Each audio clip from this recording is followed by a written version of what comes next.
Welcome to the video summary of India Banga's response to business cases for change. Banga University is facing significant financial challenges, leading to proposed changes that could reshape the student experience.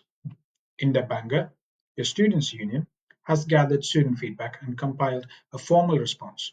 Here's what you need to know. India Banga held focus groups, petitions, and meetings to capture student concerns about the university's proposed business cases for change. Among these key issues that came up were poor communication, rushed timelines, and fears over cuts to staff and services. Well, in terms of India Banga's stance, India Banga acknowledges the need for financial sustainability, but opposes the compulsory redundancies and warns that these changes disproportionately impact vulnerable students, Welsh language provision, and mental health support.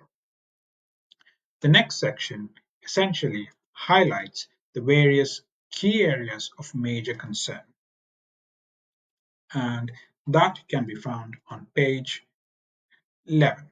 Here it is essentially under the title Student Responses to Proposed Business Cases for Change.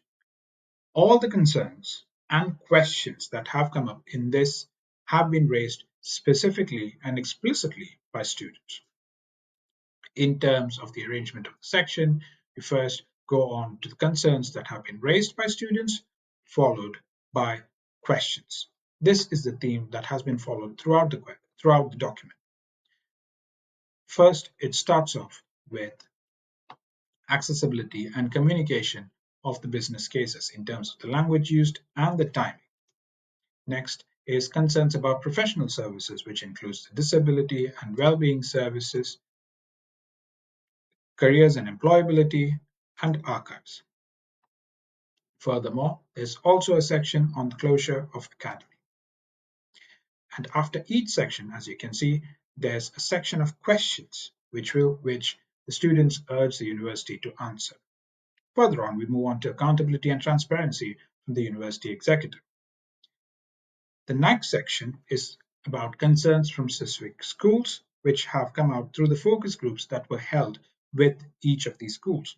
First, we start off with arts, culture, and language, and then it is followed by history, heritage, and archaeology, going again with concerns raised, followed by questions that the students would like the university to answer. The next is social sciences. Then we have a section also on foundation year from the School of History, Law and Social Sciences, as there were several students who raised concerns about it. And we also have a section on postgraduate researchers from the same school. Next is from the School of Education, followed by music, followed by psychology and sports science as well.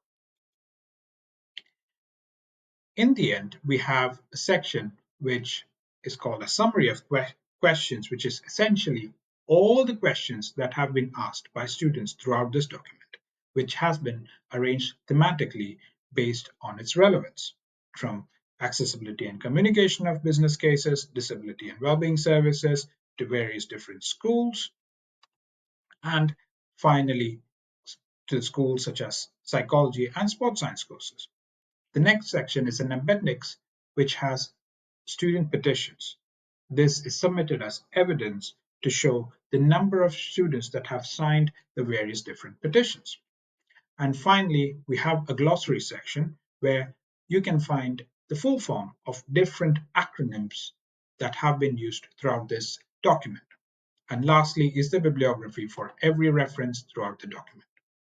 Hope you find this video summary useful, and we urge you that you read the entire document.